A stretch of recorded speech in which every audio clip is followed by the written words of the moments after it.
Welcome back. You're watching NewsX. I'm Rishabh Gulati. With power comes responsibility. With great power comes great responsibility.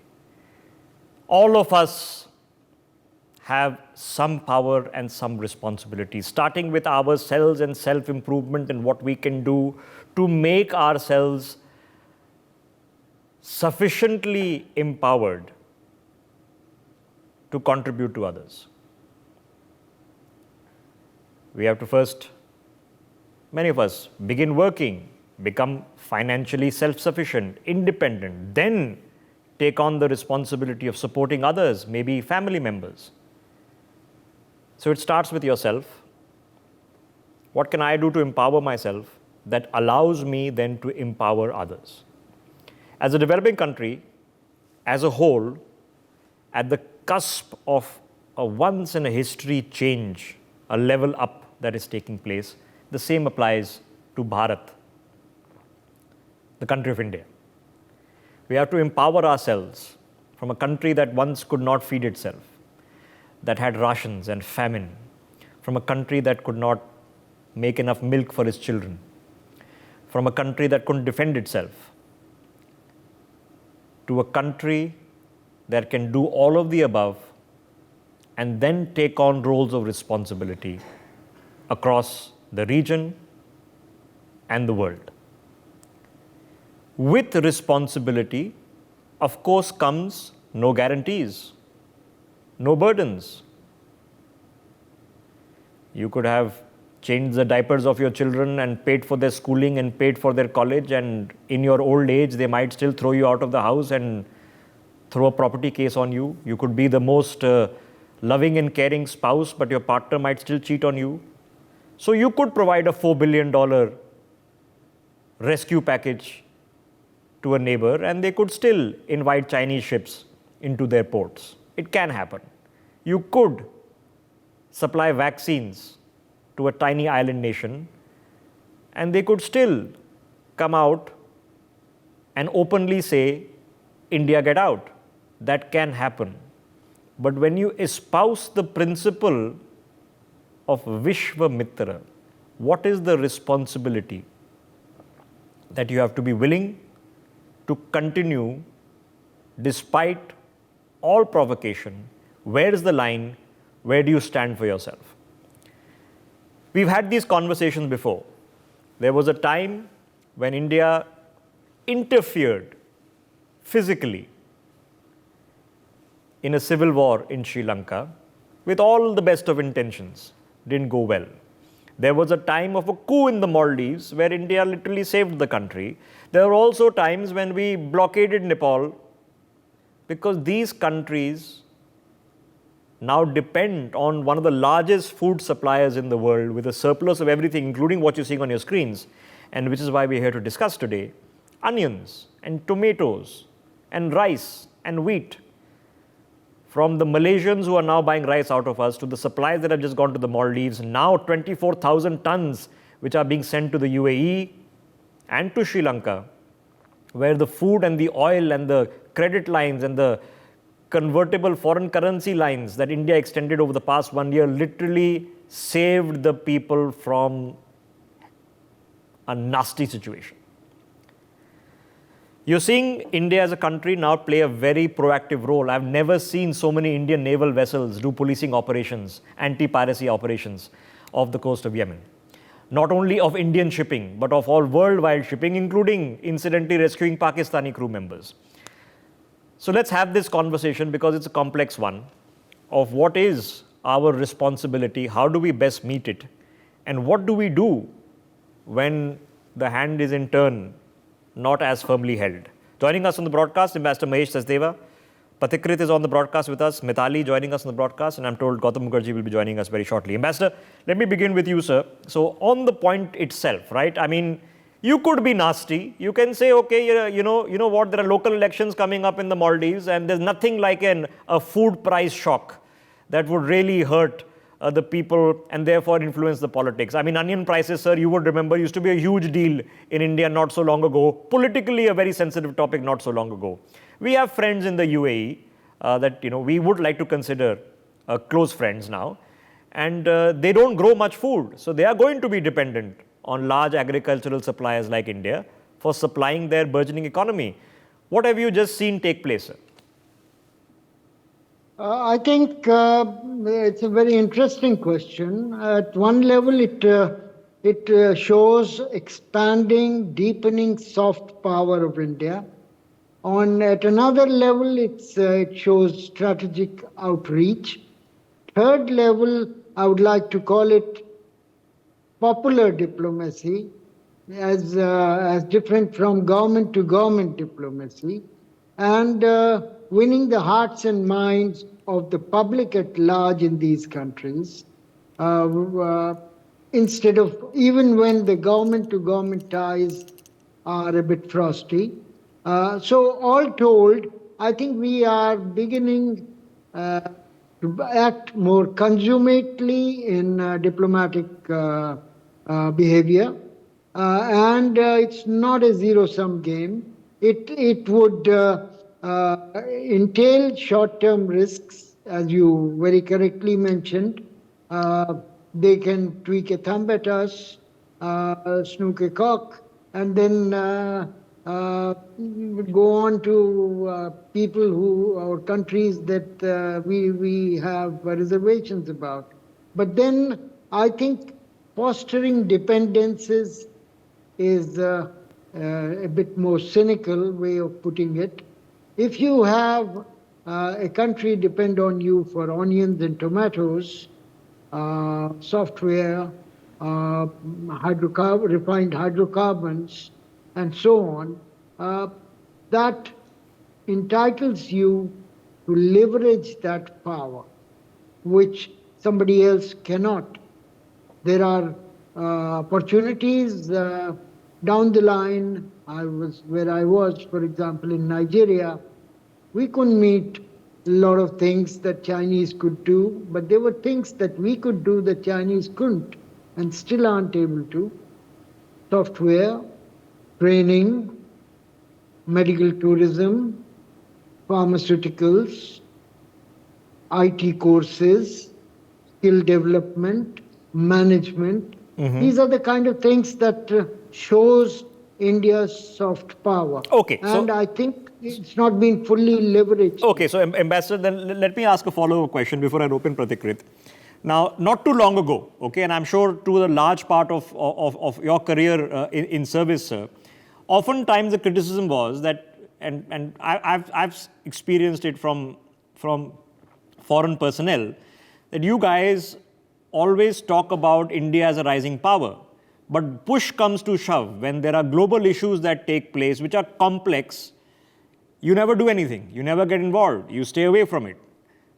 Forget picking a side. There's no involvement. Now, there are two parts to the argument. One was our capacity to do something. We have to have the food security within India. We have to make the vaccines for our people before we can send them abroad. But with what you are seeing currently in terms of our deployment of the Indian Navy off the coast of Yemen in active operations, I've never seen so many ships doing active operations on a daily basis, ever, first time. To the $4 billion, the vaccines, now the food which is being sent. Are you seeing India walk the talk of responsibility as a global power? I think you are absolutely right there. I think with growing capacity of production of various vital goods needed abroad in short supplies, in critical conditions like vaccines, but also food stuff, we have been careful not to disrupt our domestic balance of demand and supply, but there is enough to spare, particularly when smaller countries are involved. Okay. In a peacetime, this flotilla of something like 15 ships that we have in Gulf of Aden and Western Indian Ocean is worth its work, and I think it's contributing to maintaining the peace in the lower Yes, Babel and Mandeb as I mentioned, they're not area. responding to SOSs only from Indian ships. They're responding from SOS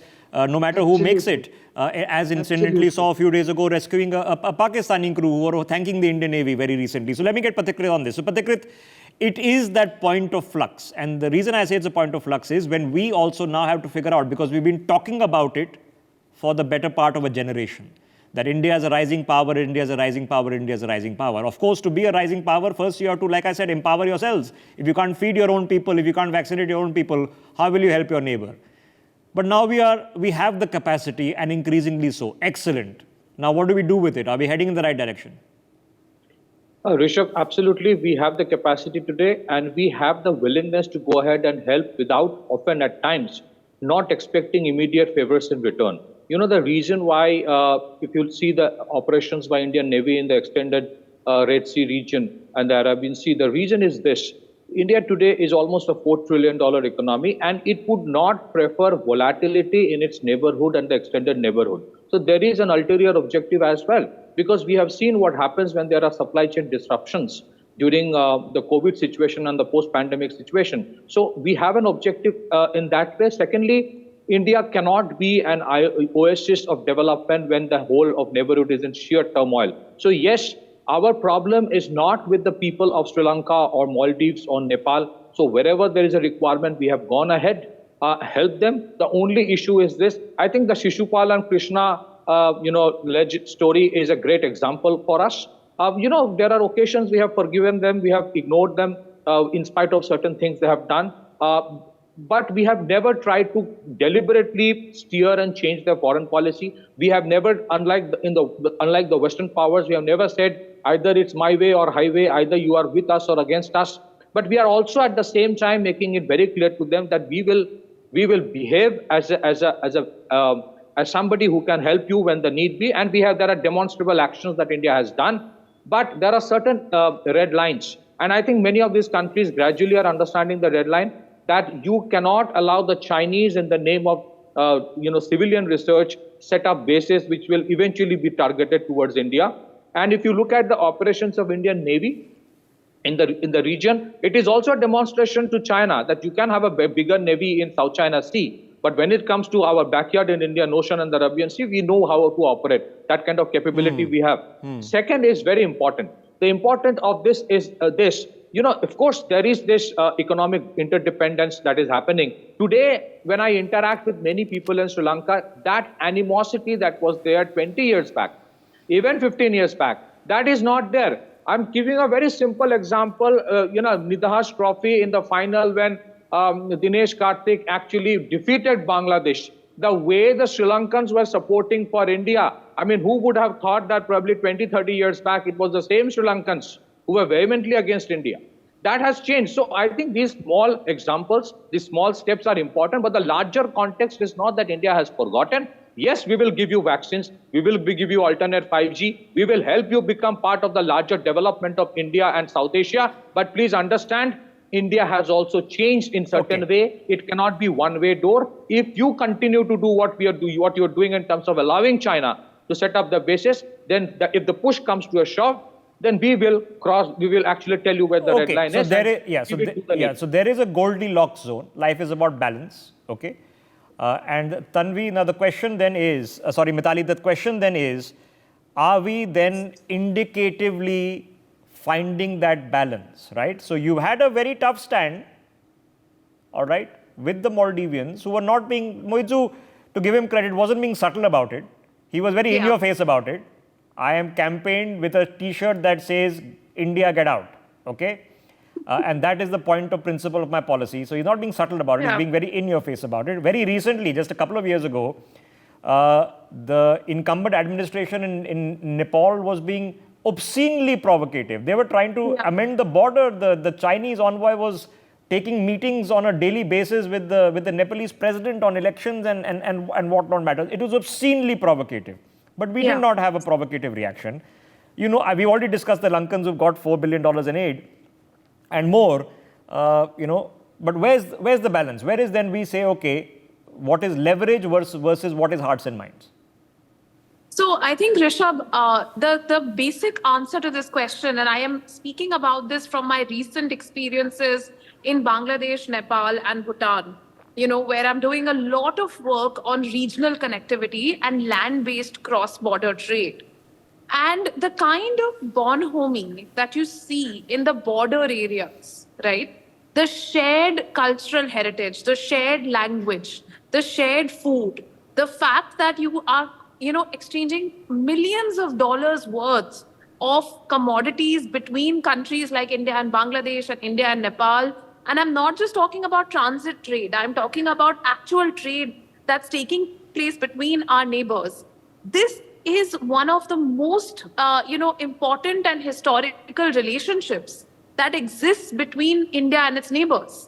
And, the attitude in whether it's in Nepal or in Bangladesh is that we have to work together, And I think as a South Asian continent, we have to go together because at the end of the day, if India is growing today and it takes, countries like Bangladesh, Nepal, and Bhutan, and of course Sri Lanka as well, along, we can create a regional market. We can create competitive advantage in the manufacturing of so many products, which we can then trade with the rest of the world, and the kind of supply chains, value chains, even the power of women, the women traders of Bangladesh and Nepal, they are so strong. They are manufacturing. Okay, they are bringing their goods to Mithali, India. here's the thing, right? Now we can approach it from a point of view of certain kind of Positive. altruism, all right? But Yeah. but the Sri Lankans are free to consider a balanced approach that they would feel best serves their interests. Just like we do when in the case of war in Ukraine, we have to have a balanced approach on what serves our interests. And the Bangladeshis, Sheikh Hasina or not Sheikh Hasina, would want to do the same thing as would the Nepalese. And we're not going to discuss the Pakistanis because, since they've disrupted trade with India, their economy has not been doing very well.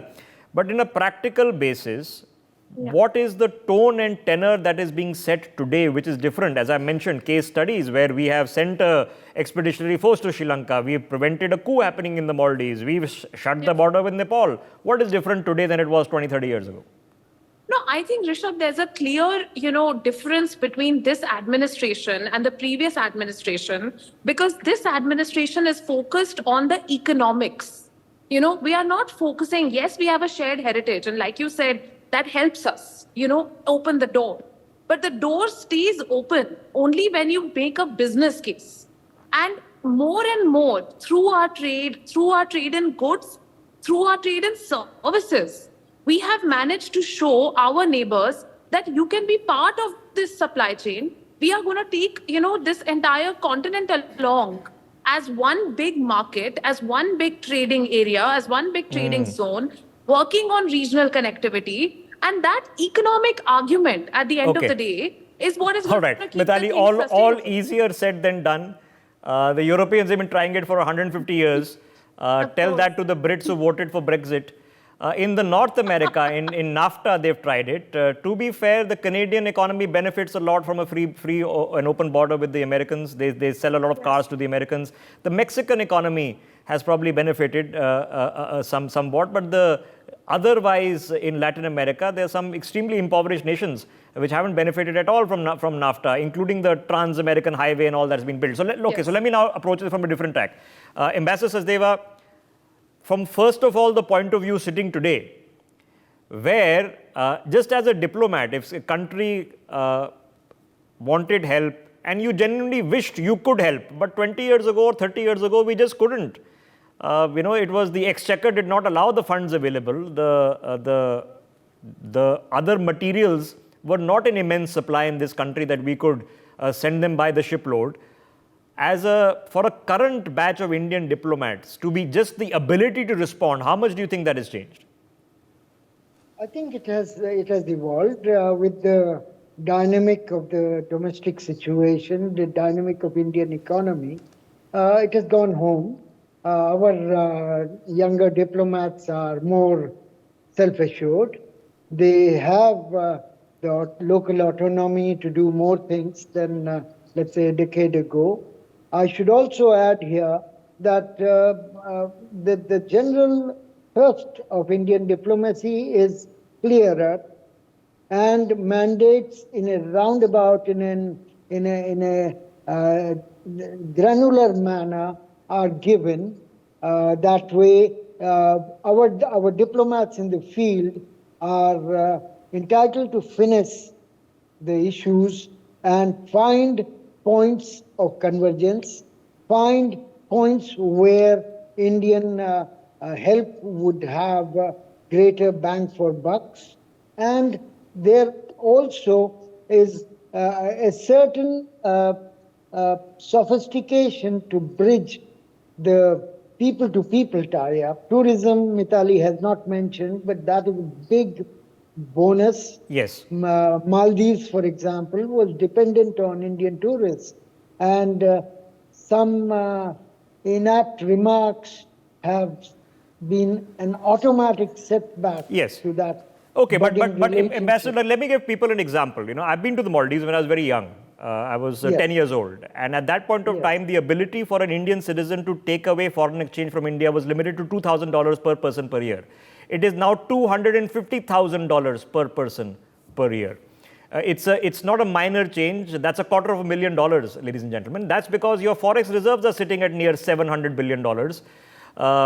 So the things have not slightly changed. They've dramatically altered. So my question then, Ambassador Sachdeva, is, for the near neighborhood, now looking at India, they see how are they going to respect you? They're going to respect you if you got your own house sorted, that you're growing well, your inflation is low, your GDP growth is high.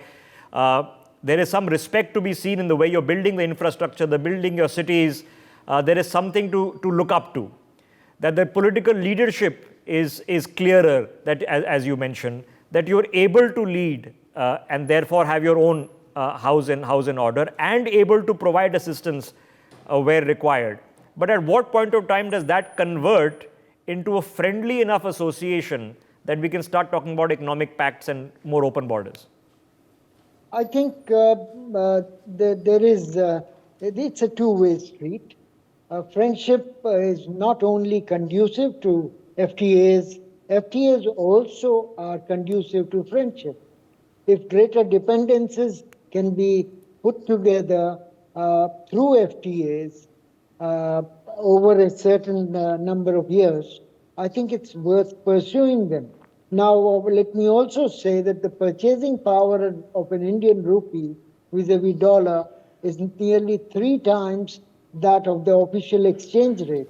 So, an Indian machinery that you buy in India and take it to Maldives in a crate on a flight would be worth far more than what you get from Dubai, for example, or elsewhere. So all that is cleverly leveraged. The language, the other areas, for example, Chad, a country that is in the center of Africa, we had a Hindi training program. People used to be sent to Hindi, International Hindi Institute in Mathura or Agra. And once I met in Addis Ababa an ex-student who greeted me in Hindi. I said, "What are you doing here?" He said, "I've just returned from Mumbai. We used to buy textiles, Indian textiles from Dubai, but now I use my Hindi to buy them in Mumbai, where they are even cheaper than they are in Dubai." So all these things tie up together nicely. Okay. And I think criticality is born out of some of these parts. Okay, so then, Patikrit, are we seeing then an alteration to the fundamental outlooks of India? And the fundamental outlook, ladies and gentlemen, is when you rise above petulance. Petulance is that there's a kid's birthday party, and if I gifted you a toffee, I'm not saying it, but I'm expecting you to gift me one back, right? It's not altruism at all. It is petulance. So rising above that, have the capacity to actually deliver on what you wish to deliver and what you hope and promise to deliver. And more importantly, Patikrit, for the developed powers who forever claim that if you want to sit in our club, then you have to take the burden of policing the global seas and providing humanitarian aid and intervention all over the world, and then you don't do it, and only cry when we are messing it up. Are we now earning that sort of respect also, that we are willing to put our effort and money where the mouth is? Absolutely, Rishabh. I'll give you 3 examples. First of all, India is very clear that, look, we will help you, but you cannot keep on giving concessions to China and seek benefits from us. Now, I'll give you examples for that. And before that, let me tell you this. Yes, we have been the first respondent when Sri Lanka was in crisis. IMF did not come. US did not come. We have been one of the first respondents when Turkey was in earthquake, when the Western European powers were busy funding the Ukraine war. We do not have diplomatic relation with Afghanistan. We are still providing them all kinds of wheat. We have been helping Iran develop the Chabahar port in spite of the challenges that we have. We have done everything. Prime Minister is very clear that when it comes to emergency, global emergency, do not look at anybody who is an adversary or friend, go and help.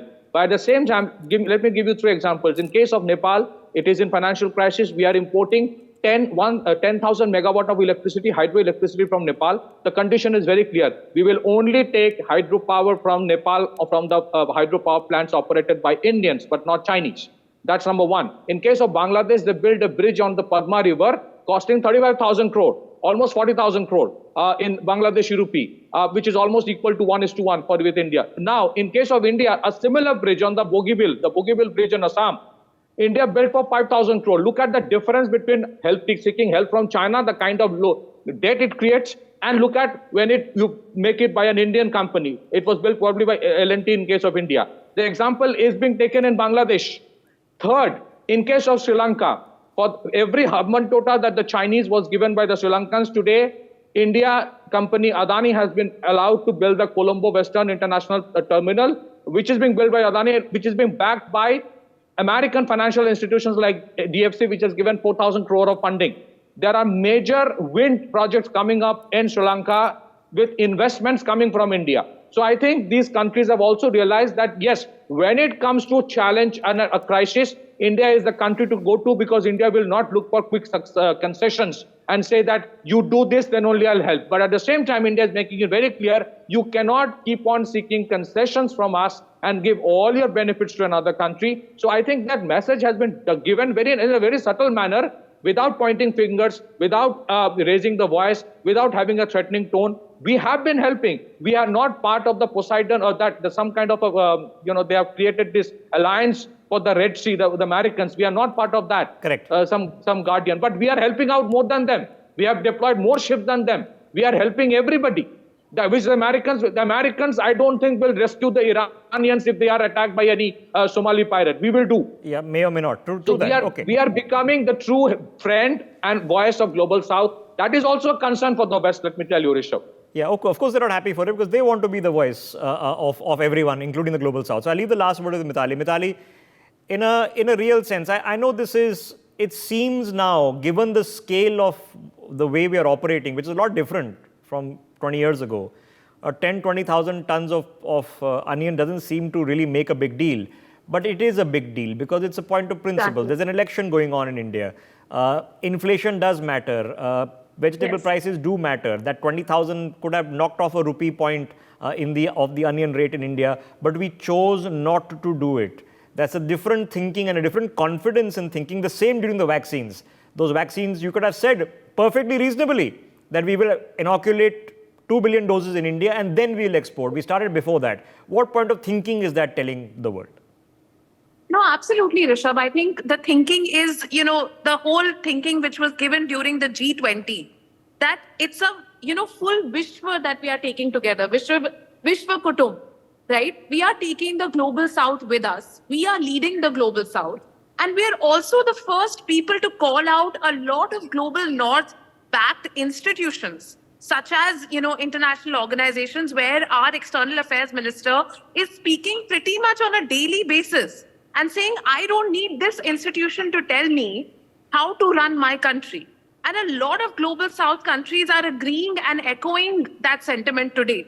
So I think, putting the needs of the neighbors first, putting the needs of, East, look East, neighbors first, all of these policies which have been going on for the last 5 to 6 years are today bearing fruit, where we see that, whether it's the Bangladeshis, whether it's the Nepalese, whether it's the Sri Lankans, the confidence, the Bhutanese. I mean, the Prime Minister just visited Bhutan and spent nearly a week with the King of Bhutan and had so many trade agreements. Yes, correct. Exactly, had so many trade agreements. Okay, so and that could have been, look, elections are on and I've got better things to do. Okay, so there's a sense of confidence here, and this is the reason I've had this conversation for people watching this broadcast, okay?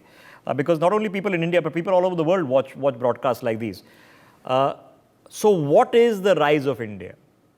Ladies and gentlemen, by the sheer force of the population of 1.4 billion people, if India eliminates poverty, if India becomes carbon neutral, a large section of the world eliminates poverty, a large section of the world becomes carbon neutral.